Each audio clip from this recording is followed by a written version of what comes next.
नारायणाय परिपूर्णगुणार्णवाय विश्वोदयस्थितिलयोन्नियतिप्रदाय ज्ञानप्रदाय विबुधासुरसौख्यदुःख सत्कारणाय वितताय नमो नमस्ते।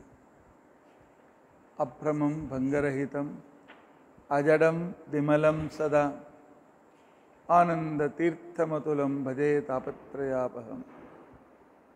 भवति यदनुभावादेडमूकोऽपि वाग्मी जडमतिरपि जन्तुर्जायते प्राज्ञमौलिः। सकलवचनचेतो देवता भारती सा मम वचसि निधत्तां सन्निधिं मानते च। अस्मद्गुरुसमारम्भां टीकाकृत्पादमध्यगां श्रीमदाचार्यपर्यन्तां वन्दे गुरुपरम्परां। विद्यायां विबुधाचार्यं वेदज्ञानाब्धिचन्दिरं दुर्मतध्वान्तमार्ताण्डं सत्यध्यानमुनिं भजे।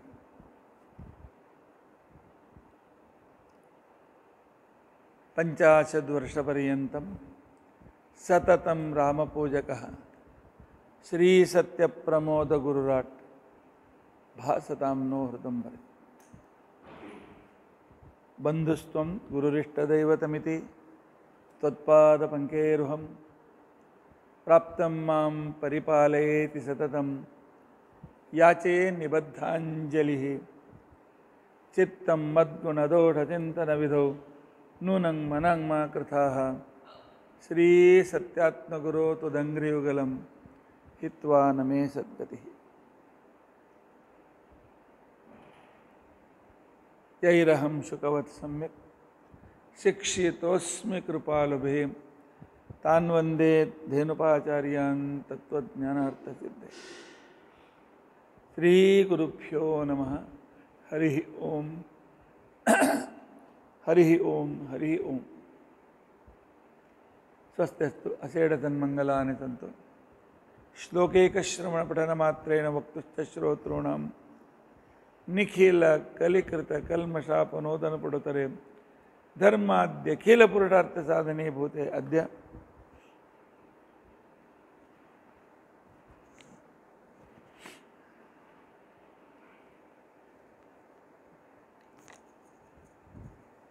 श्रीमदानन्दतीर्थकृत सदाचार स्मृति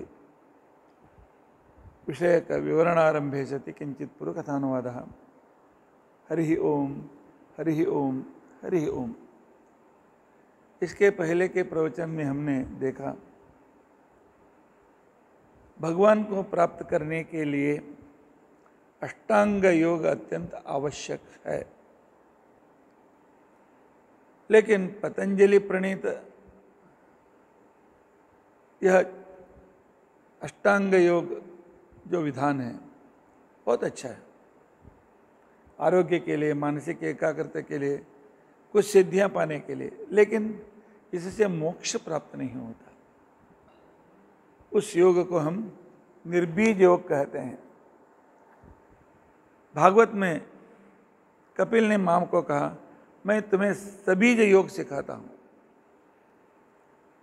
सबीज योग, सबीज भक्ति, अर्थात बीज का मतलब इस संसार का सर्वप्रथम सृष्टिकर्ता विष्णु, उसकी भक्ति को उद्दिष्ट करके उसकी भक्ति की एक विशिष्ट क्रम को ले जो योग होता है वह सबीज योग माना जाता है। और संध्या वंदन बहुत लोग पूछते हैं इसकी आवश्यकता क्या है।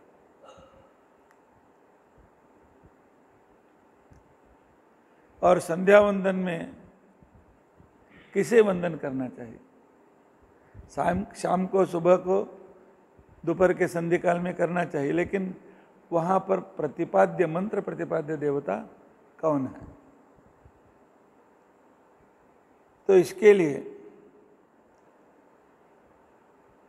आप दूसरे दो चार प्रश्न आए हैं। हमें संध्या वंदन आता है हम करते जाएंगे, ये सब कुछ जान करके क्या फायदा है? तो इसके लिए उत्तर है, शास्त्र की आज्ञा है ज्ञात्वा कर्म कुर्वीत। जो भी करें समझ करके करो, अंधविश्वास से मत करो। हमारा शास्त्र सुपरस्टिशन अथवा अंधविश्वास को कभी पुरस्कृत नहीं करता। जो भी शास्त्र में कहा गया है वह प्रमाण पुरस्सर ही है। इसलिए श्री कृष्ण ने आज्ञा दी कि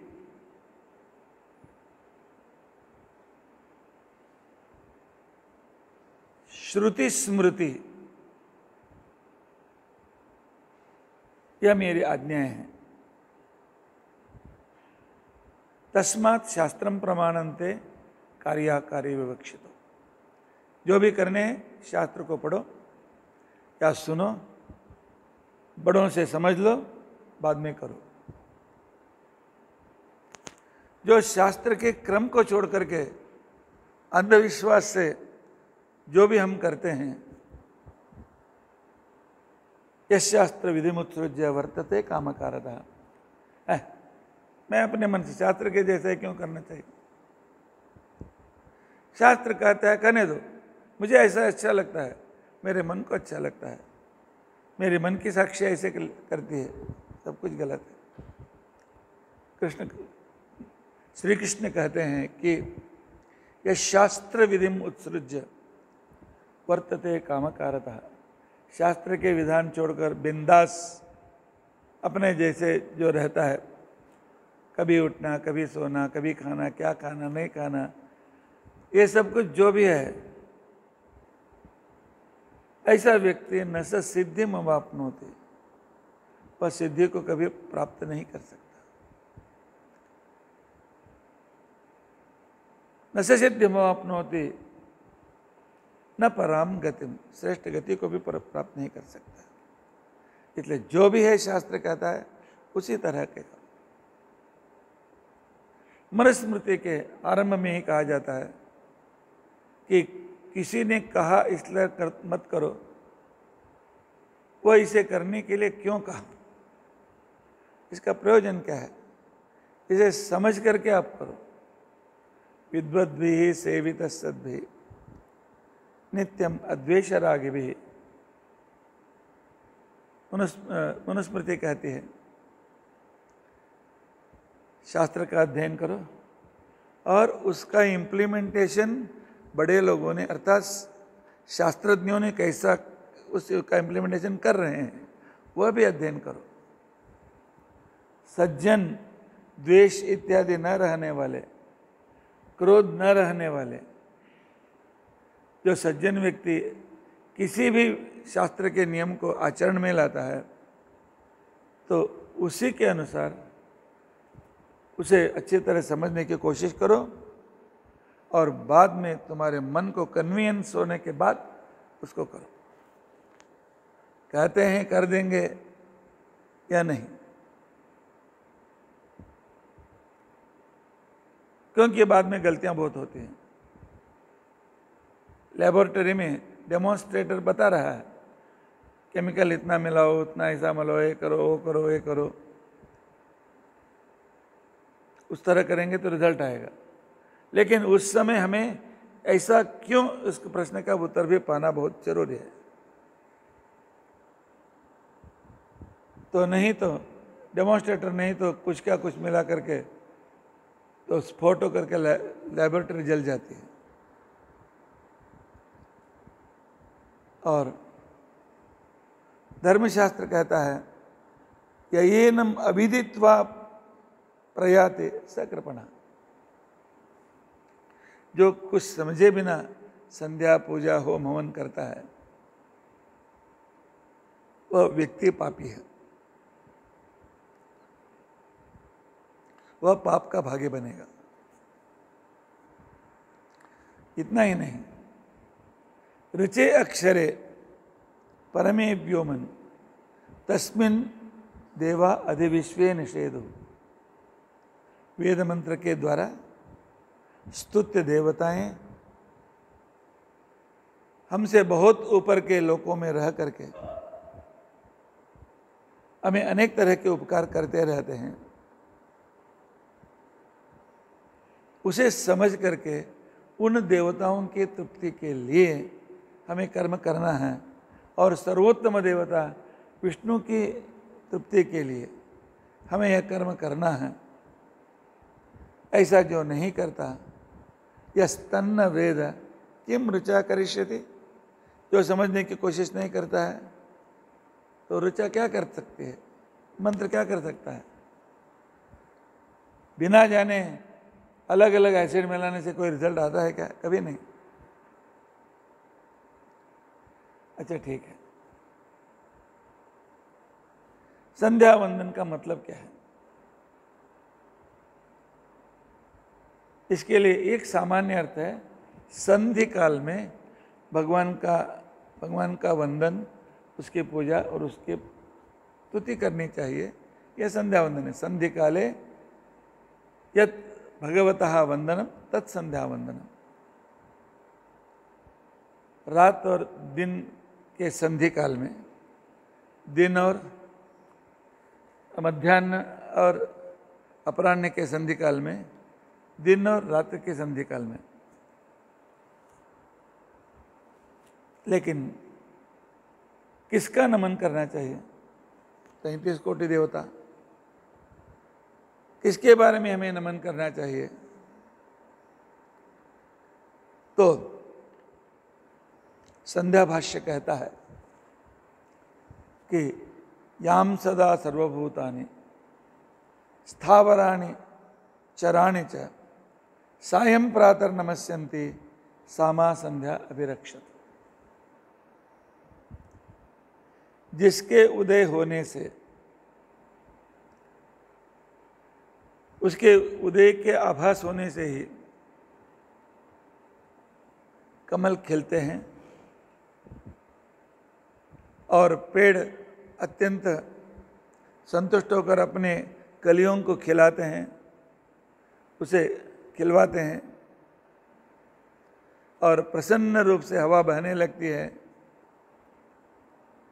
और जिसके अंदर सभी ऋषि मुनि उठ करके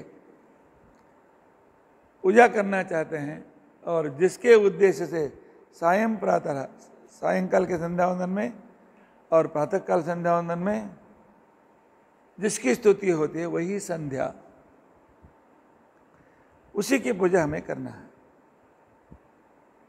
स्थूल दृष्टि से सूर्योदय से प्रकृति खिलती है, सूर्यास्त के साथ प्रकृति मुरझती है, मुरझा जाती है। इसलिए संध्या वंदन, सूर्य की उपासना इस तरह कहा गया है। लेकिन सूर्य क्या स्वतंत्र है? नहीं। सूर्य में संपूर्ण संसार को प्राणवायु देने वाले वायुदेव, प्राणवायु, मुख्य प्राण वहां पर बैठे हैं। वह सूर्यांतर्गत सूर्य को शक्ति देने वाले हैं, और उस वायु और सूर्य को भी शक्ति देने वाला एक व्यक्ति है, वही विष्णु। सूर्यांतर्गत सवित्र नामक लक्ष्मी नारायण। यह कैसे बताते हो? सूर्य की पूजा हम नहीं करेंगे, चलो नहीं। यद आदित्यगतम तेजः जगत भासयते अखिलम, भगवद गीता बताती है सूर्य के अंदर जो संसार को विकसित करने की शक्ति अंदर रह कर को जो दे रहा है, और उस शक्ति के संपूर्ण संसार का पोषण कर रहा है, तो वह भगवान श्री कृष्ण कहते हैं मैं हूं, अर्थात विष्णु।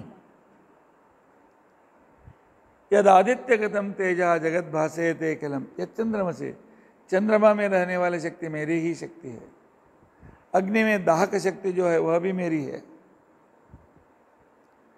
इसलिए संध्या शब्द से वाच्य कौन हुआ? भगवान विष्णु।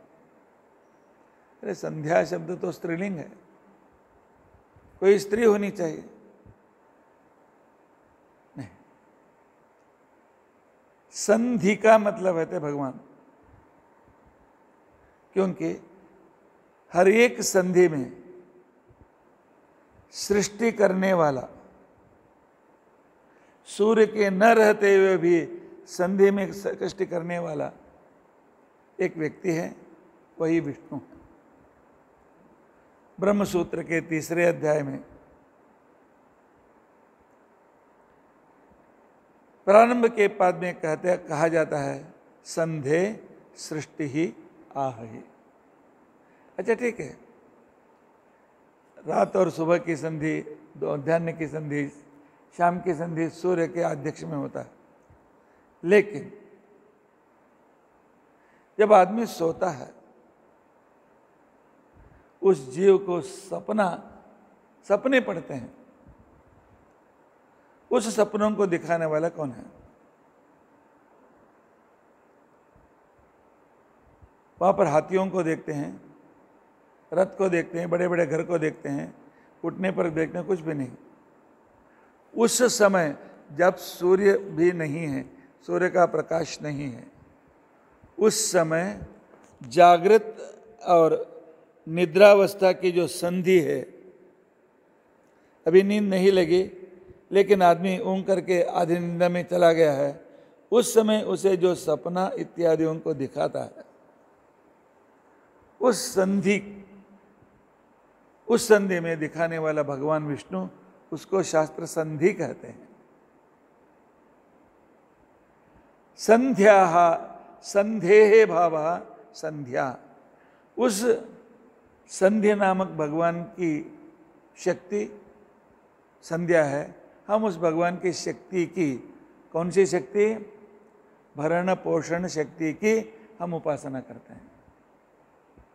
यह कैसा? वही कहा गया ना, धिया यह नहा प्रचोदयात्, यह नहा धिया प्रचोदयात्। सब समय में जो हमारी बुद्धियों को प्रेरित करता है, सूर्य तो सिर्फ दिन में कर सकता है हमारी बुद्धि का प्रेरण, चंद्र रात में कर सकता है, इंद्र देवता कुछ ही समय कर सकते हैं, लेकिन हमेशा हमारे बुद्धियों को सन्मार्ग में प्रेरित करने वाला कौन है? वरेण्यम सवितुः, संपूर्ण जग की सृष्टि करने वाला, सूर्य में रहकर जग का पालन करने वाला जो सविता है, तस्य भर्गः धीमहि, उसकी भरण पोषण की शक्ति की हम उपासना करते हैं, क्योंकि वही हमारे बुद्धियों का प्रेरक है। इसलिए संधि में सपना दिखाने वाला, और उसके आगे बाद गाढ़ निद्रा में हमें सुख देने वाला। उस समय तो हमें कुछ भी बाहर का भान नहीं रहता है, लेकिन सुबह उठने के बाद हाँ, अब तक मैं बहुत अच्छी तरह सुख से सोया था, एतावंतम कालम अहम सुखम अस्वाप्सम, इतने समय तक मैं सुख से सोया था, बस पूरा श्रम चला गया। उस संधि में, स्वप्न और सुषुप्ति के संधि में रह करके उसे सुषुप्ति लाने वाला प्राज्ञ नामक भगवान, और सपना दिखाने वाला तेजस नाम का भगवान, और बाद में जागृति देने वाला, योग्य समय पर हमें उठाने वाला। जब आदमी मूर्छित होता है, जब आदमी कोमा में चला जाता है, डॉक्टर से कहते हैं डॉक्टर कुछ करो कुछ करो, डॉक्टर कहते हैं जब तक यह शुद्धि में नहीं आएगा हम कुछ नहीं कर सकते। सालों सालों कोमा में पड़ा हुआ रहता है। इसलिए हमें जागृति देने वाला, सुबह होते ही हमें जागृति देकर हमारे आंखों को खोलने वाला विश्व नामक भगवान, विश्व तेजस प्राज्ञ, मांडुक्य उपनिषद में इसका पूरा विवरण आपको मिलेगा। अर्थात संधि है जागृत स्वप्न सुषुप्ति संधि में, और दिन रात और दिन की संधि में सूर्य में रह करके, दोपहर में और शाम को भी सूर्यांतर्गत होकर, इसलिए हम कहते हैं सूर्यांतर्गत सविता नामक लक्ष्मी नारायण प्रीत्यर्थम संध्या वंदनम करिष्ये। इतना ही नहीं, उपनिषद स्पष्ट रूप से कहता है यत् संध्याम उपासते तद ब्रह्म उपासते, जो संध्या की उपासना करता है वह उस काल के नियामक ब्रह्म गुणपूर्ण ब्रह्म की ही उपासना वह करता है और किसी की उपासना नहीं करता है। इसके लिए उस भगवान की कृपा से ही सुबह होने के संदर्भ में 4 साढ़े 4 पेड़ों पर अनेक तरह के चिड़ियों का चहचहाट हमें जो सुनाई देता है, उनको किसने घड़ियाल बताया, उनके हाथ में किसने वॉच बांधा, लेकिन भगवान की प्रेरणा से उन्हें मालूम पड़ता है, चिड़िया चहचहाने लगते हैं और अरुणोदय होते ही कमल खिलने लगते हैं। पेड़ों में लताओं में रहने वाले कलियां अपने आप खिलने लगते हैं, नदी प्रसन्न होकर बहने लगती है। सभी आदमी अभी बस विश्रांति हो गई, हम अपने काम में लग गए होंगे। इस तरह उत्साह से जो आगे बढ़ते हैं, यह सब कुछ करने वाला व्यक्ति, कुछ लोगों को 9-10 बजे तक भी भगवान उठाते नहीं, बात अलग है, लेकिन यह तो 4:30-5 के बीच में किसी भी तरह उठना ही है, नहीं तो उस व्यक्ति का सब धर्म कर्म व्यर्थ। आगे वह विषय आने वाला है तो बताऊंगा। इस तरह मैं किसकी पूजा कर रहा हूं, गायत्री मंत्र प्रतिपाद्य कौन है, जिस गायत्री से अर्घ्य देते हैं, जिस गायत्री से जप करते हैं, जिस गायत्री के द्वारा प्राणायाम करते हैं, वह गायत्री नामक परमात्मा साक्षात सूर्यांतर्गत सवित्र नामक नारायण ही है। गायत्री मंत्र की देवता ब्रह्मपत्नी गायत्री है, लेकिन मंत्र से प्रतिपाद्य देवता जिसका वर्णन उस मंत्र में आता है, वह व्यक्ति है सूर्यांतर्गत सवित्र नामक नारायण। क्या संध्या वंदन करते समय सब कुछ जानना आवश्यक है? शास्त्र उपनिषद कहता है कि यदैव विद्या करोति, जो भी काम करो, आचमन करो, स्नान करो, खाना आप खाओ, घूमो, दौड़ो, जो भी काम करो, मैं क्यों कर रहा हूँ, कौन करा रहा है, उस पर मेरी श्रद्धा है, उस श्रद्धा के साथ जब तुम करोगे तदेव बलवत्तरम भवति, वही तुम्हें पूर्ण फल देने में समर्थ है। उसे छोड़कर दूसरा कोई भी समर्थ नहीं है। मालूम पड़ा संध्या में किसकी उपासना होती है? किसकी? उसका नाम क्या है? विष्णु। विष्णु, क्या विष्णु को तुम मानते हो? विष्णु को जानते हो, पहचाने? आगे पूछूंगा तुमसे। इतना ही नहीं, तैत्तिरीय उपनिषद में शिक्षावल्ली में अथाधिलोकम पृथिवी पूर्वरूपम द्यौरुत्तर रूपम आकाश संधि वायु संधानम, अर्थात अधिभूत, अधिलोक, अधिज्योतिष, अधिविद्या, अधिप्रज और अध्यात्म, लोक की सृष्टि, चंद्र सूर्य इत्यादियों की सृष्टि, और वहाँ चलने वाला, संपादन करने वाली विद्या, उत्पादन करने वाली क्रिया, पति पत्नियों की क्रिया, और मन, हमारे मन में रहने वाला वह आत्मा, मन का नियामक आत्मा, उसमें जो भी काम है 5 क्रिया चलती हैं। कोई भी काम ले लो, 5 क्रिया चलती हैं। आपने आज प्रवचन को जाने का निश्चय किया। पहले निश्चय करते हैं, बाद में कहाँ जाना, किसके प्रवचन में जाना, किस मंदिर में या किस गुरुकुल में जाना निर्धार करते हैं और जाना शुरू करते हैं। पहुंचकर सुनते हैं, फिर निकलकर घर आ जाते हैं। कितनी क्रिया हो गए? 5 क्रिया।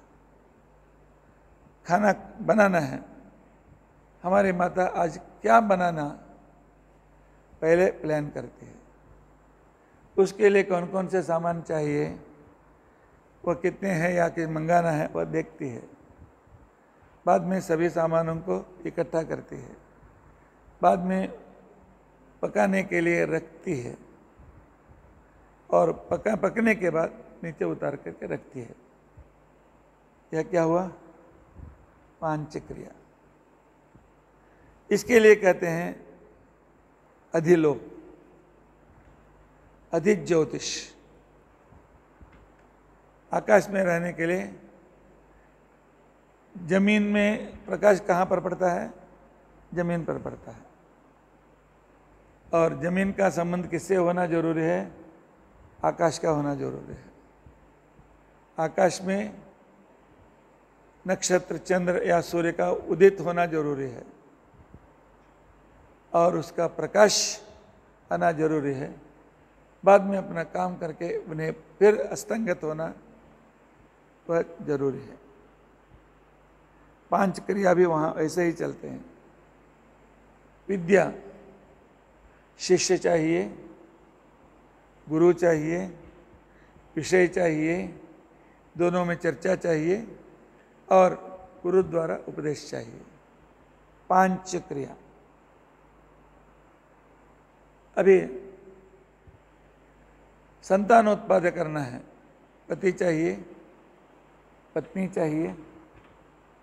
उन्होंने निश्चय करना चाहिए आज गर्भाधान करना है और गर्भाधान करने की जो क्रिया, उस समय जो उनमें बातचीत होती है, क्रिया होती है, उसके बाद वीर्य का गर्भ में जाकर के मिलना, प्रजोत्पत्ति का, जैसे 5 कारण भी वही हैं, सब में 5।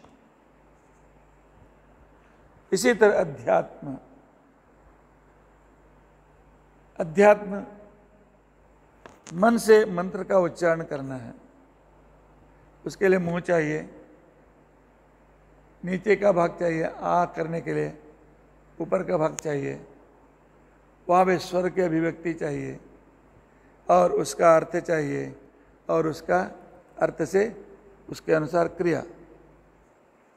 संसार में जो भी क्रिया ले लो, 5 उसकी क्रिया हैं, पूर्व क्रिया है। लेकिन ये सब कौन कराता है? ये सब इस तरह न जाने हम करते जाते हैं। ये सब कुछ कौन कराता है? तैत्तिरीय उपनिषद बताता है कि नारायण, वासुदेव, प्रद्युम्न, अनिरुद्ध, प्रद्युम्न, शंकर, नारायण, वासुदेव, संकर्षण, प्रद्युम्न, अनिरुद्ध। इसको कहते हैं पंचव्यूह रूप। भगवान के 5 व्यूह रूप हैं, नारायण, वासुदेव, संकर्षण, प्रद्युम्न और अनिरुद्ध। और हरे में पूर्व रूप, उत्तर रूप, संधि, संधान और क्रिया, ये होते हैं। ये सभी संधि में रह करके काम करने वाला। आज क्या करना चाहिए, निश्चय में नारायण है, उसके लिए साधन इकट्ठा करने में वासुदेव यह सब कराता है। जब उसकी क्रिया शुरू होती है वहाँ पर वो संकर्षण का काम है। वहाँ पर जो ज्ञान रूप विधान है वह क्रिया प्रद्युम्न की है, और जो क्रिया समाप्त होकर तृप्ति होती है वह अनिरुद्ध की है। नारायण, वासुदेव, संकर्षण, प्रद्युम्न, अनिरुद्ध। इस तरह आपने क्या आपको भगवान ने आकर कहा है क्या? तैत्तिरीय भाष्य में आचार्य जी इस विषय का खुलासा करते हैं। नारायणादि रूपाणि लोकादिषु स पंचसु अधिलोक अधिज्योतिष अधिविद्या अधिप्रजा अध्यात्म में अनिरुद्धावसानानि, नारायण से आरंभ होकर के अनिरुद्ध तक, अर्थात नारायण, वासुदेव, संकर्षण, प्रद्युम्न, अनिरुद्ध, तानि पूर्वोत्तरार्णयोः। वासुदेव, संकर्षण, प्रद्युम्न, अनिरुद्ध पूर्व रूप, उत्तर रूप, संधि और संधान में ये रहते हैं। यो वेद एता निरूपण, अभी मैंने अधि ज्योतिष कहा, अधि अग्नि जलाना है, नीचे का अग्नि ऊपर का अग्नि, उनको घिसाना, उसके द्वारा अग्नि की उत्पत्ति, उसे बढ़ाना, उससे यज्ञ में स्थापन करना। 5 क्रिया सब में है। बिना 5 क्रिया के काम कोई भी नहीं होता है। यो वेद एतानि रूपाणि, इस तरह इन रूपों को समझकर ही जो संध्या समय में ये जो संधि है, उस समय में आराध्य देवता नारायणादि पंचरूपी भगवान ही एक काम कर रहे हैं, ऐसे जो समझ लेता है उसको इस जन्म में भी पूरा सुख प्राप्त होता है। बाद में वैष्णवम स्थानम, भगवान की भक्ति करते करते वह वैकुंठ प्राप्त हो जाता है, भगवान के साथ जा करके रहना शुरू करता है। अब प्रश्न आया, ठीक है, यह सब कुछ क्यों करना चाहिए? भगवान की पूजा क्यों करना चाहिए? भगवान की स्तुति क्यों करना चाहिए? भगवान की उपासना क्यों करना चाहिए? हम जो भी संध्या वंदन करते हैं, देव पूजा करते हैं, होम करते हैं, हवन करते हैं, इस भगवान को कृतज्ञता व्यक्त करना है। भगवान को कृतज्ञता व्यक्त करना, यही संध्या वंदन है।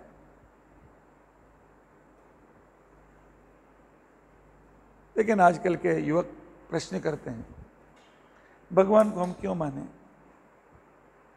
तुम्हारा प्रश्न था ना परसों का, भगवान को क्यों माने? कहाँ है भगवान? भगवान दिखाई देता है क्या? जब वह दिखाई नहीं देता है तो उसे कैसे माने? तो उसके लिए उपनिषद उत्तर देता है, जन्माद्यस्य यतः। यह पूरा संसार देख रहे हो ना, पूरा संसार यही भगवान है, क्योंकि उससे उत्पन्न हो गया, इसलिए वही भगवान है।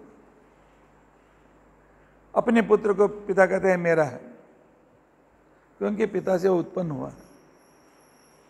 यह सब कुछ तो नेचर है, जड़ है, जड़ है। भगवान कहाँ है? एक पत्थर उठाता हूं, या भगवान है क्या? हाँ है, लेकिन तुम्हें दिखाई नहीं देता। वह कैसा है? एक उदाहरण मैं आपको बताता हूं। जाओ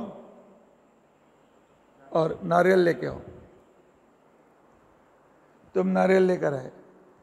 जाते हुए मैं कहता हूँ देखो नारियल को नष्ट नहीं करना है, नारियल को बहुत पैसे पड़ते हैं, आजकल 30-35 रुपये पैसे पड़ते हैं, ऐसे तैसे लेके आओ। जब नारियल ला करके अपनी माँ को पिता दे देता है, तब माँ को पुत्र दे देता है, वो उसे तोड़ती है। अरे तुमने कहा था नारियल भी भगवान का रूप है, कैसे तोड़ती हो?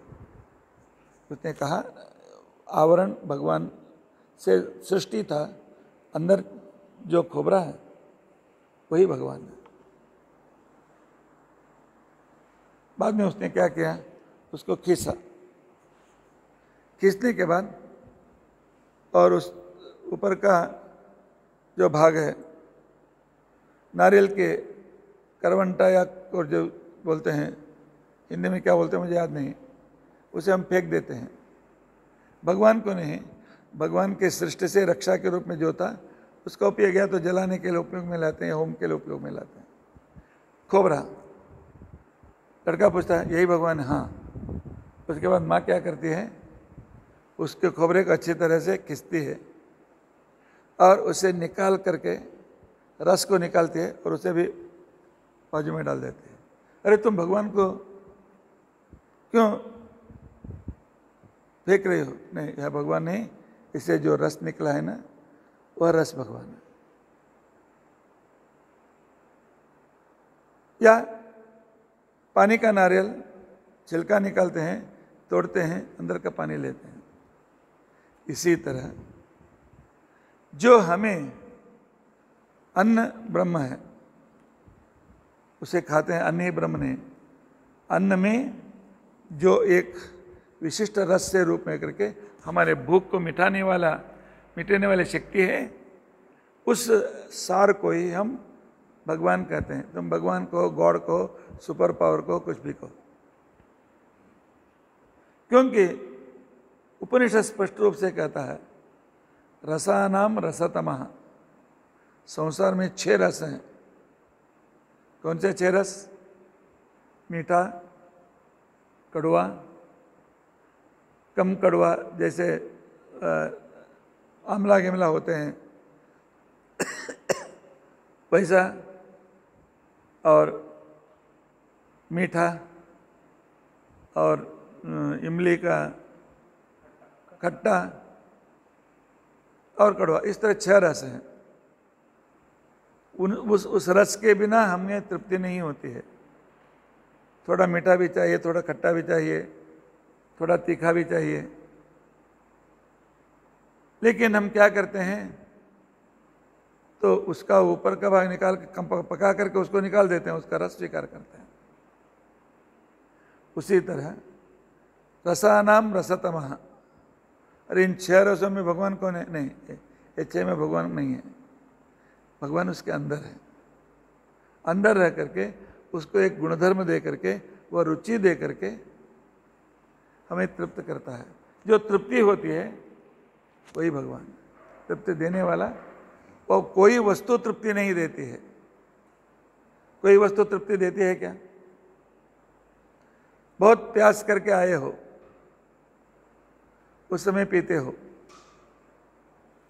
उसके बाद तृप्ति होती है, वह तृप्ति देने वाला भगवान है। रसोहम अप्सु कौन्तेय।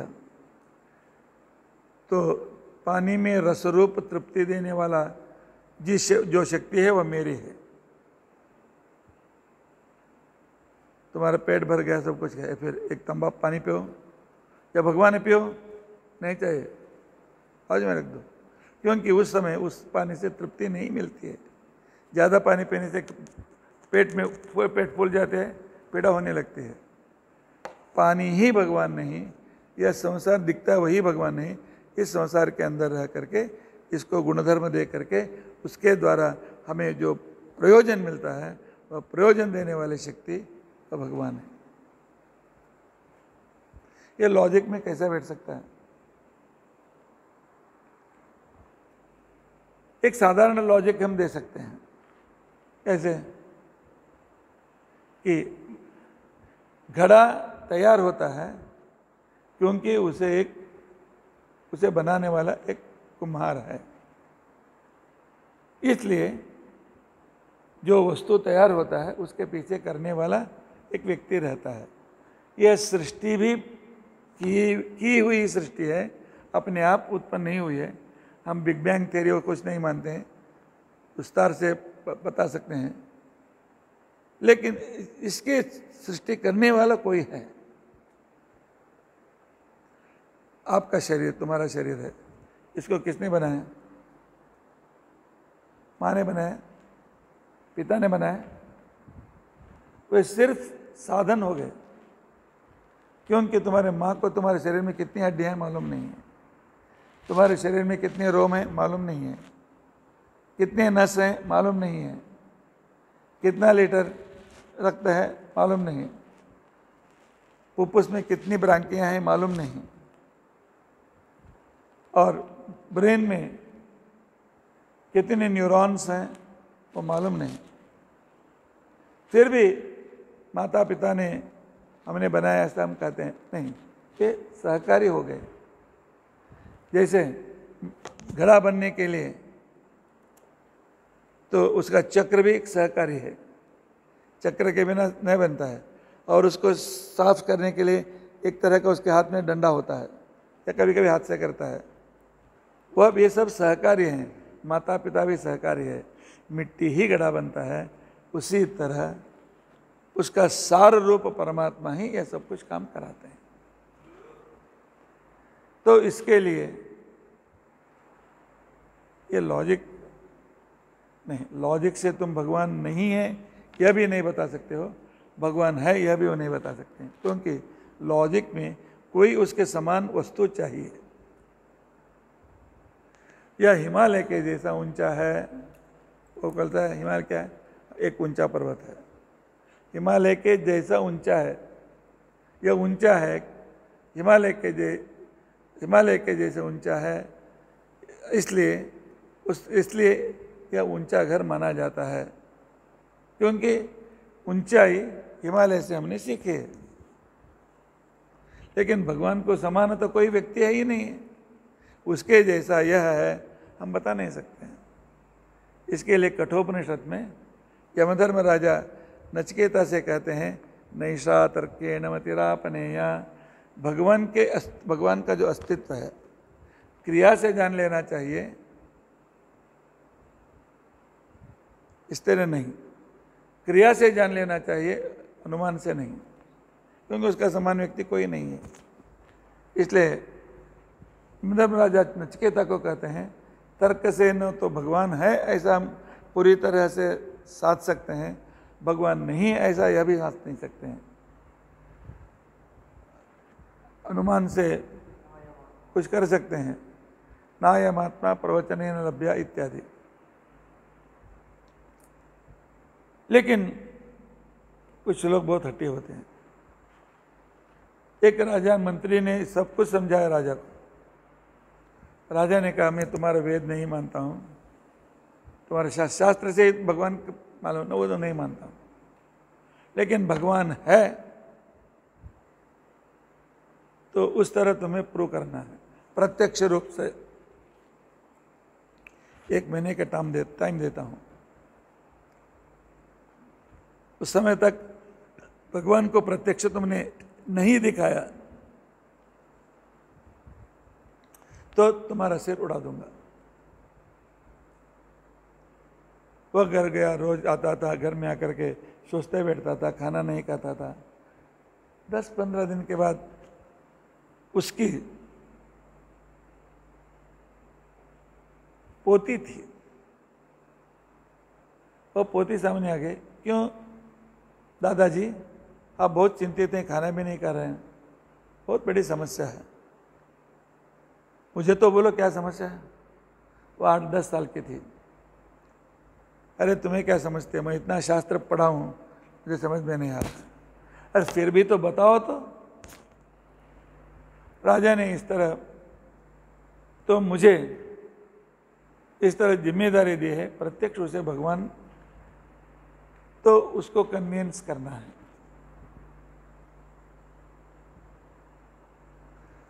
दादाजी इतनी छोटी सी बात मैं करके दिखाऊंगा। महीने के लास्ट दिन तो आपको बुलाया है ना, पिछले दिन आते समय बताइए, कल सब सभाओं को बुलाओ, मैं दिखाता हूँ, आराम से रहो। उस दिन मैं ही जाकर जिम्मेदारी लेती हूँ। तो मंत्री ने सोचा नहीं बताऊंगा तो भी मरता हूँ, लड़की नहीं मरता हुआ तो मरता, मराने से एक चांद देके देखेंगे।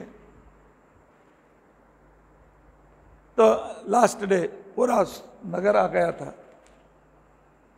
आज या तो मंत्री मरेगा या भगवान है, या सिद्ध हो जाएगा। ठीक समय पर मंत्री की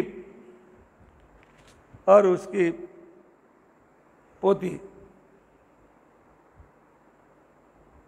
अर्थात पौत्री अंदर आए। अंदर आते ही मंत्री दिखाओगे? तब वो लड़की कहती है, राजा महाराज एक छोटी सी बात, उसके लिए मेरे दादा को क्यों आप परिश्रम देते हो?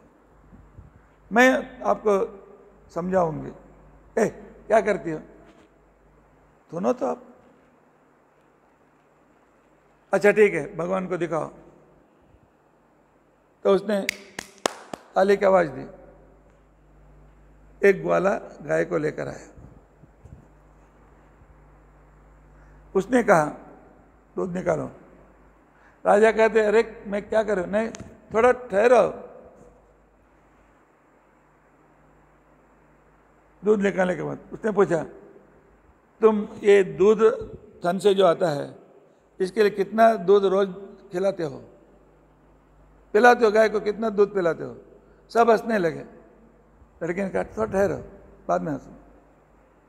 उसने कहा लड़की दूध कहाँ से पिलाऊं? तो क्या क्या खाने के लिए देते हो?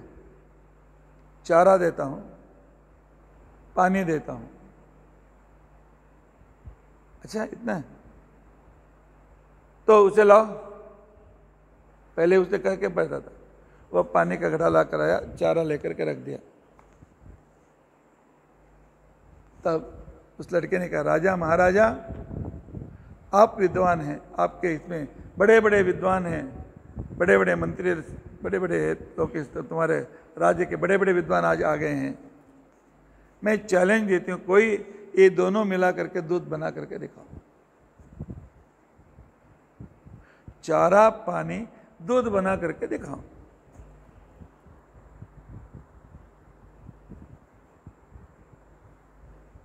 कहते कैसे? रोज वैसे पूछो ना, रोज यही खिलाता है। चारे पानी को खाने के बाद उसके शरीर के अंदर केमिकल रिएक्शन हो करके उसके जो थन के अनेक विशिष्ट रूप से भाग हैं, उनमें उसका शरीर का रस दूध के रूप में अभिव्यक्त होने की व्यवस्था भगवान ने रखी है। आपने रखा? आपने रखा? आपने रखा? नहीं ना, भगवान ने ही रखा है। नहीं तो तुम लोग बना करके दिखाओ। यही भगवान की विशिष्टता है। खाते हैं, शरीर को क्या चाहिए? A vitamin, B vitamin, C vitamin, D vitamin, B2, B12। तुम्हारे ताट में B12 के कितनी गोलियां हैं? ए विटामिन की कितनी गोलियां हैं? बी विटामिन की कितनी गोलियां हैं? और सी विटामिन की कितनी गोलियां हैं? कितने गोलियां खाते हो? नहीं, हम खाते हैं चटनी, कोशिम्बीर, भाजी और भात, रसम, सांबार, चपाती। यह पेट के अंदर जाने कर पाए, उसको हाथ डाल करके उसको अच्छी तरह से स्मैश करके वहाँ से उस पदार्थ से ए विटामिन बाहर निकालो, सी विटामिन बाहर निकालो। निकाल करके तुम आंखों को, बालों को चाहिए ए विटामिन, मांस के लिए चाहिए बी विटामिन, और हमारे हड्डी के लिए चाहिए सी विटामिन, और शरीर की शक्ति के लिए डी विटामिन चाहिए। ये सब कुछ कौन बना? तुम बनाते हो राजा, आप बनाते हो? हाँ, प्रकृति बनती है ना।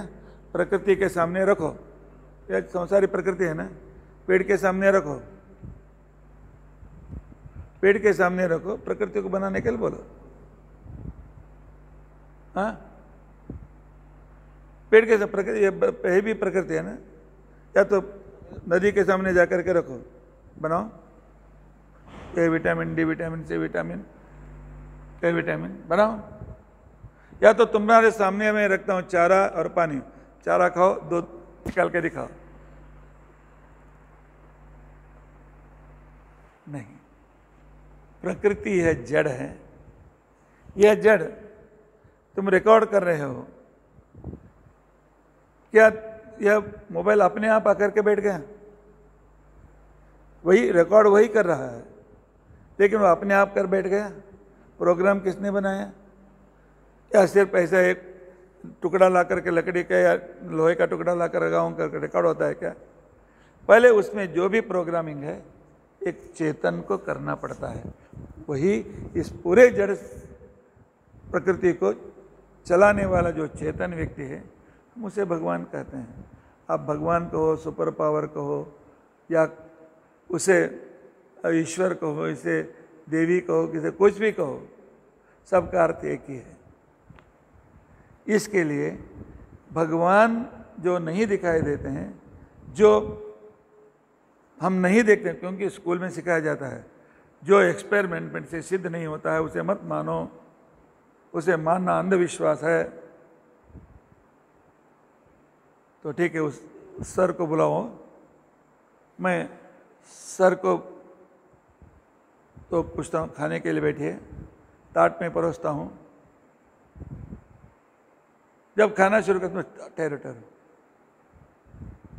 उसमें पॉइजन नहीं है, ऐसे एक्सपेरिमेंट किया आपने? तो ठहरिए, इसको पुणे के लेबोरेटरी में भेज देता हूँ, तो वहाँ से इसमें विष नहीं है, एक्सपेरिमेंट से सिद्ध होने के बाद आप खाना खाओ, तब तक बैठो। अरे रोज हम उसके एक्सपेरिमेंट करते हैं क्या? ट्रेन में बैठते समय ड्राइवर के पास जाकर आज शराब नहीं पिया, सर्टिफिकेट दिखाओ, पूछते हैं क्या? इस जमीन उस जगह रहते समय नीचे गड्ढा नहीं है, इसलिए खोद करके गड्ढा है क्या नहीं देख करके बाद में दूसरा पग रखते हैं क्या? संसार में विश्वास से काम चलता है। एक्सपेरिमेंट करना चाहिए, लेकिन एक्सपेरिमेंट जिनका हो सकता है उतना उनका करो। जो प्रत्यक्ष है एक्सपेरिमेंट कर सकते हो, जो अप्रत्यक्ष है एक्सपेरिमेंट नहीं कर सकते। तुम्हारा परदादा का नाम क्या है? कोई होगा, नारायण, वासुदेव, कोई। पर तुम्हारे परदादा है क्या? है क्या? देखा है तूने? तो क्यों मेरे परदादा से क्यों बताते हो? हाँ, तो उनके मेरे दादा ने बताया, मेरे पिता ऐसे थे, मेरे पिताजी ने उनके बारे में बताया। उसी तरह भगवान के बारे में भी शास्त्र बताते हैं। नहीं, डीएनए आरएनए टेस्ट, अच्छा ठीक है, अभी परदादा को लेके आओ, उनका डीएनए निकालो, इनका डीएनए, एक्सपेरिमेंट करके बाद में परदादा मानेंगे। नहीं, प्रत्यक्ष विषय में एक्सपेरिमेंट अत्यंत आवश्यक है, और लॉजिक के लिए समान वस्तु की आवश्यकता है। और इन दोनों से जो जुरिस्डिक्शन से बाहर है, वह शास्त्र के द्वारा ही हम समझ सकते हैं। इसलिए भगवान को है, उसके वह है, इसलिए हम बोल रहे हैं। अभी मेरा बोलती ही बंद हो गई, डॉक्टर के पास जाते हैं, डॉक्टर ने कहते हैं नहीं, वो बोलने वाला जो अवयव है वो मर गया। क्यों मर गया? डॉक्टर कहता मैं क्या बताऊं। क्या है यह विज्ञान बताता है, क्यों है यह तत्वज्ञान बताता है। दोनों चाहिए, विज्ञान नहीं चाहिए हम ऐसा नहीं बोलते हैं, लेकिन वही अंतिम प्रमाण नहीं है, उसके बारे भी अंतिम प्रमाण है। क्योंकि मैंने टीवी में देखा कुछ साल के पहले विश्व के सभी हार्ट स्पेशलिस्ट आए थे। उसका जो अध्यक्ष व्यक्ति था, उसका अध्यक्षीय भाषण था, वह बता रहा था हार्ट की रक्षा कैसे करनी चाहिए, क्या क्या काळजी लेनी चाहिए, क्या नहीं खाना चाहिए, ना या क्या खाना चाहिए। उसी तरह सीवियर अटैक आके मर गया। पोडियम के सामने ही वह गिर करके मर गया। अर्थात विश्व में जनन मरण इत्यादि जो अनेक बातें हैं हमारे हाथ में नहीं है। इसके लिए इसके पीछे एक शक्ति है, उसे हम भगवान मानते हैं। इसलिए अच्छा ठीक है, तो संध्या वंदन और भगवान का संबंध क्या है? नहीं, भगवान इतना उपकार करते हैं, उनको कृतज्ञता व्यक्त करना। आपका पेन नीचे गिर गया, कोई उठा कर देखा तो क्या बोलते हो? थैंक्स बोलते हो ना। ग्रेविटेशन फोर्स किसने दिया? भगवान ने। और आकाश के ऊपर से हम उड़ने जाए, इसलिए ऊपर के फोर्स, एटमॉस्फेयर का फोर्स किसने दिया? भगवान। ऑक्सीजन किसने दिया? भगवान। एक बीज से तने में 600 लेकर 1200 तक तो बीज उत्पन्न होते हैं, वह कौन करता है? प्रकृति करती है, तो मैं प्रकृति के सामने रख दूंगा, करने दो, उसको पानी नहीं डालूंगा। अरे पानी डालने वाला चाहिए, उसको गोबर डालने वाला चाहिए, चेतन है तो वह अपने आप उग जाती है। नहीं तो डब्बा में रखता हूँ, उग जाओ। गेहूं का डब्बा में ही गेहूं उग जाती है। इसके लिए तो उस भगवान को हमें कृतज्ञता व्यक्त करनी है। उपकार उसको प्राणवायु देता है, हमारे इतना पूरा शरीर को देता है। जो शरीर में हार्ट कितना बड़ा है? इतना ही है। 60 साल में 2,94,92,510 कुछ इतना गैलन रक्त को शुद्ध करता है। 2 अरब 96 करोड़ 92 लाख 91 या 87 99 कुछ है, उतना हजार, उतना 100 गैलन शुद्ध करता है। इतना छोटा सा किसने बिठाया? माँ ने ला करके, किस दुकान से ला करके बिठाया? कहाँ मिला? और जब तक ये ठीक है, हम ठीक है, गया। इसलिए प्रकृति के रहस्य में एक व्यक्ति का एक विशिष्टता है। इसने सब कुछ होने दिया, उसे हम कृतज्ञता करनी है। मैं कृतज्ञता व्यक्त नहीं करूंगा, क्या हो गया? तो इसके लिए शास्त्र कहता है, जो कृतज्ञता व्यक्त नहीं करता है, जो कृतज्ञ होता है, इसी जन्म में या अगले जन्म में वो पागल बन जाता है। एक कथा आती है पंचतंत्र में, या क्या कोई संस्कृत की कथा है। एक राजकुमार शिकार करने के लिए जंगल में गया, समर्थ का जैसा उम्र का था। उसको घर में कैसे बाण चलाना, कैसे तलवार चलाना, सब कुछ सिखा दिया था, लेकिन अभी तक फील्ड पर नहीं गया था। एक दिन माता पिता को बताए बिना, गुरुजी को बताए कि बिना, धनुष और बाण लेकर के शिकार खेलने के लिए गया जंगल में। यहां वहां ढूंढ रहा था, एकदम पीछे से एक शेर की दहाड़ उसे सुनाई दी। देखता है 10 फीट के अंदर एक शेर इसके ऊपर छलांग मारने के लिए तैयार कर चुका है। अभी तक कितने पंजरे में देखा था, इस तरह खुले में उसने नहीं देखा था, उग्र रूप नहीं देखा था। घबरा गया, उसके हाथ से धनुष बाण गिर गए। लेकिन फिर भगवान चाहिए। भगवान ने हमें ऐसा एक सिक्स्थ सेंस दिया है, उस टाइम में हमें रक्षा में कैसे करना है। जैसा कोई पदार्थ हमारी ओर आ रहा है, हम जल्दी मुंह बंद करते हैं अपने आप। देखा एक आंख ने, हाथ ने देखा नहीं, हाथ क्यों ऊपर आता है? यह भगवान का दिया हुआ सिक्स्थ सेंस है। सामने पेड़ देखा, फटाफट चढ़ गया पेड़ पर, शेर नहीं आता है समझ कर। आधा चढ़ा था, देखा उसके ऊपर देखा एक रीछ बैठा हुआ, रीछ अश्वल। ऊपर देख, ऊपर जाऊंगा तो वो मारेगा, नीचे जाएगा तो शेर मारेगा। तो ये बीच में ऐसा पकड़ कर रखा।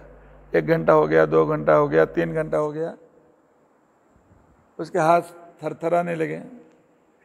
तब रीछ ने कहा, मुझ पर विश्वास रखो, मैं तुम्हें कुछ नहीं करूंगा, आकर के एक टहनी के ऊपर बैठ जाओ, पकड़ करके बैठ जाओ। तो दूसरा पर्याय नहीं था, नो चॉइस, एक टहनी पर बैठा। सिंह भी नीचे ही बैठा रहा, कोई नीचे आएगा तो खाऊंगा। रात होने लगी, उसको बीच बीच में नींद आने लगी, ऊँघने लगा। तब उस रीछ ने कहा, देखो मेरे पास आओ, मेरे गोद में सिर रख करके बैठो, मैं तुम्हें पकड़ करके रखूंगा, तुम नीचे नहीं करोगे। दूसरा पर्याय नहीं था, उसके पास गया। उसने कहा, देखो 4 घंटा तुम सो जाओ, उसके बाद मुझे उठाओ, मैं सोता हूँ। राजकुमार को जब नींद लग गई, शेर ने कहा, देखो इन मनुष्यों के ऊपर विश्वास मत रखो, ये बहुत विश्वासघाती है। हमें पकड़ते हैं, पिंजरे में रखते हैं, सर्कस में हमें नचाते हैं और अपना पेट भरते हैं। विश्वास मत रखो उनको। नहीं, मैंने वचन दिया है, उसने मुझ पर विश्वास रखा है। विश्वासघात करना कृतज्ञता है, मैं नहीं करूंगी। 4 घंटा हो गया, राजकुमार को उठाया उसने, अभी देखो मैं सोता हूँ, पकड़ के रखो।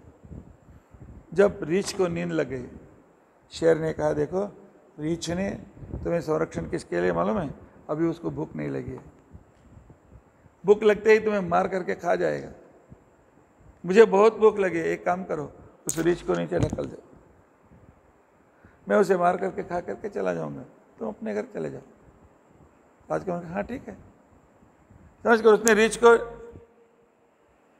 तो जोर से ढकल दिया, लेकिन रीछ को उसी समय जाग आ गए। नीचे गिरने से पहले एक टहनी को पकड़ करके वो रह गई, फिर ऊपर चढ़ करके नीचे नहीं गिरी। राजकुमार घबरा गया, अभी मुझे मारेगा मारेगा। रीछ ने कहा, मैं मारने वाला नहीं हूँ, निश्चिंत बैठो। अभी सिंह को मालूम हो गया कोई मिलने वाला नहीं, वो निकल गया। रीछ ने कहा, तुम मनुष्य होने के लिए नालायक हो। जिसने उपकार किया उसको प्रति उपकार करो। प्रति उपकार नहीं कर सकते हो तो कम से कम उसका वो नाम लो, तुमसे हुआ है, उसके द्वारा मेरी अच्छा भलाई हो गई, उसने मेरा संरक्षण किया, उसने मेरी हेल्प, मेरे के लिए हाथ दे करके उठाया। उपकार को स्मरण करना यह कृतज्ञता है। तो तुमने मेरे उपकार का तो स्मरण तो नहीं किया, विश्वासघात भी किया, इसलिए मनुष्य होने के लिए नालायक हो। तुम्हारे पाप के लिए कोई प्रायश्चित नहीं, पागल हो जाओ। रीछ ने शाप दे दिया, चला गया। नीचे उतरा, ससे मेरा ससे मेरा ससे मेरा, शरीर के कपड़े भी गिर गए थे, ऐसे घूम रहा था। राजा ने अपने लड़के को ढूंढ करके गांव लेकर गया। राज वैद्यों ने चिकित्सा की, उन्होंने कहा यह औषध से कम होने वाला रोग नहीं है, यह रीछ ने इसे शाप दिया है। राजा ने कहा, तो कोई प्रायश्चित करो? नहीं, सभी पापों के लिए प्रायश्चित है, ये कृतज्ञता के लिए प्रायश्चित नहीं। ब्रह्म हत्या सुरापे च गुरुतल्प गमनेपि च निष्कृति ही विद्यते तत्र कृतज्ञ नास्ते निष्कृति ही।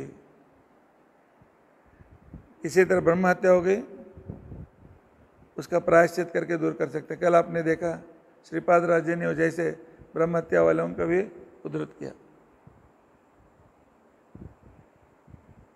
सुरापान करते हैं तो भी कुछ प्रायश्चित करके उस आदमी को शुद्ध कर सकते हैं, और परस्त्रियों के साथ गया तो भी उसको प्रायश्चित करा करके उस दोष से मुक्त कर सकते हैं। लेकिन कृतज्ञता जो दिखाते हैं, उपकार लेकर के उसका स्मरण नहीं करता है, उसका विरुद्ध काम करता है। प्रायश्चित नहीं, उसे अगले जन्म, इसी जन्म में अगले जन्म में पागल होना है, और बाद में अनेक जन्म, कुत्ते का जन्म, बाद में कृमि का जन्म इत्यादि लेकर के 84 लाख योनि में घूम घूम करके बाद में मनुष्य तक आना है। इसलिए जिसका हम अन्न खाते हैं, जिससे विद्या पाते हैं, जिसके द्वारा हम कुछ सलाह पाते हैं, उनके ओर, माता पिता के ओर कृतज्ञ रहना अत्यंत आवश्यक है। यही मनुष्यता है। किया जाने दो, अभी फिर उसके क्यों याद करने का, हम अपना बिंदास रहते हैं। नहीं, इसके समान कोई बड़ा पाप नहीं है, कृतज्ञता के समान पाप नहीं है। इसलिए हमें इस शरीर को देने वाला, अवयव देने वाला और रोज आहार देने वाला, तृप्ति करने वाला, रोज हमारे पेट में प्राण, अपान, व्यान, उदान, समान के द्वारा यह आहार को विभक्त करके विटामिन करके संरक्षण करने वाला, और योग्य समय में धूप और ठंडी, बरसात इत्यादि देकर हमारा पोषण करने वाला, प्रकृति को अच्छी तरह से विशेष रूप से हमारी सहायता के लिए रखने वाला, उस भगवान की, उसको थैंक्स कहने का विधान है यह संध्या वंदन। इसके लिए संध्या वंदन करना अत्यंत अत्यंत अत्यंत अनिवार्य है, नहीं तो हम पागल बनेंगे अगले जन्म या इसी जन्म में भी। आजकल कभी कभी नास्तिक व्यक्ति पागल के जैसे व्यवहार करता रहता है, और इतना ही नहीं, अनेक पापों से हम पीड़ित होंगे, हमारा मरण भी सुखी नहीं होगा। इसके लिए संध्या वंदन करना अत्यंत आवश्यक है। इसीलिए शास्त्र कहता है, ऋषयः दीर्घ संध्यात्वात् दीर्घमायुम अवाप्तवान। संध्या से बहुत लाभ है, बहुत प्रयोजन। संध्या के से प्रयोजन क्या है, संध्या से क्या लाभ है, याज्ञवल्क्य की स्मृति बताती है। देखो, ऋषयः दीर्घ संध्यात्वात्, ऋषि लोग तीनों काल के संध्या अत्यंत विश्वास से परिपूर्ण उड़ाते नहीं थे, करते थे, इसलिए हजारों वर्षों जीवित रहते थे। हाँ, कुछ संध्या होने करते हैं, कृष्णा केशवाय स्व नारायण स्वाहा, शांति शांति शांति शुरू हो जाता है। ऐसा नहीं, भगवान के साथ व्यवहार है, तो इसके लिए अत्यंत विश्वास से करना बहुत जरूरी है। दिवा वा यदि वा रात्रो यद अज्ञान कृतम भवेत, अज्ञान कृतम भवेत, दिन हो या रात, हम जो भी अज्ञान से अनेक पाप करते हैं, त्रिकाल संध्या करना, 3 बार संध्या करने से वह सभी पाप निकल जाते हैं। पाप को नष्ट करने के लिए संध्या अत्यंत आवश्यक है। प्रातः काल की संध्या हम करेंगे तो सूर्यास्त के बाद जितने पाप हमने किया है वो पाप का दोष चला जाता है, और सायंकाल के संध्या करेंगे तो सुबह से जितने पाप किए हैं वह सब पाप चले जाते हैं। इसलिए संध्या करना अत्यंत आवश्यक है। पूर्वाम संध्याम जपत तिष्ठेत नैनमेशो विपोहति पश्चिमांत समासीनो मलम हरते हंति दिवाकरात, मनुस्मृति इस तरह में मार्गदर्शन करता है। इसलिए संध्या करना अत्यंत अत्यंत आवश्यक है।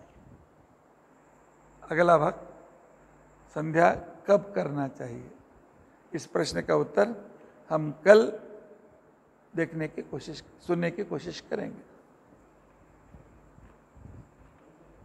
जय त्वरे चिंत सर्वदेव एक वंद्या परम गुरुभीष्टा वाप्त्यद सज्जनानम निखिल गुणगणार्णो नित्य निर्मुक्त दोड़ा सरस जनेनो सो श्रीपतिर्मानदोना।